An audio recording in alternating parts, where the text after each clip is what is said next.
మొత్తం మీరే చేశారు సార్. ఇప్పటి వరకు జరిగిన వాటన్నిటికీ కారణం మీరే. జూలై 27, 2009 నేను స్నాప్చెట్ టీంలో జాయిన్ అయినప్పుడు మీరు నాకు స్టీఫెన్ ట్రైనింగ్ ఇవ్వమని చెప్పారు. స్టీఫెన్తో ట్రైనింగ్ తీసుకోలేక ఆ విషయం మీకు చెప్పలేక నరకం అనుభవించాను సార్ నేను.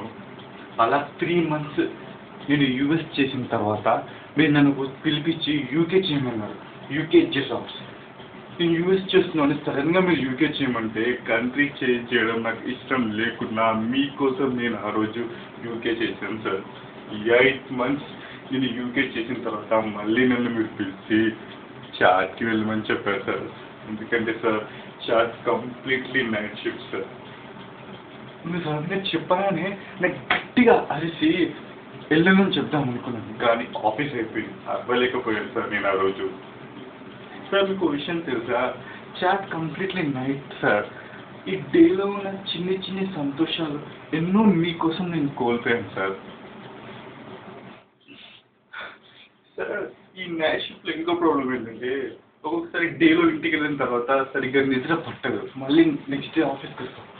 ఆఫీస్కి వచ్చి ఇక్కడ పడుకోలేక ఇంటి దగ్గర పడుకోలేక ఆ ఫ్రస్ట్రేషన్లో సుభాష్ని ఎన్నోసార్లు ఎన్నో మాటలు నేను అన్నాను. తను అనుకునేవాడు ఇప్పుడేంటి నాకు ఎలా మాట్లాడుతున్నారు సార్.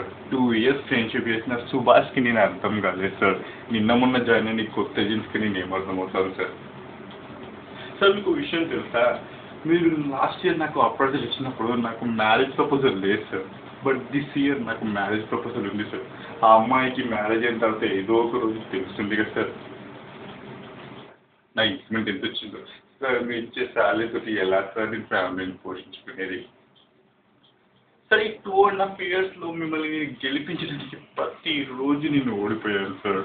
సార్ ప్లీజ్ సార్, నేను అయినా ఇప్పటికీ చెప్తున్నాను, నేను వాల్యూ ల్యాబ్స్లోనే ఉంటాను, స్నాప్స్లోనే ఉంటాను సార్.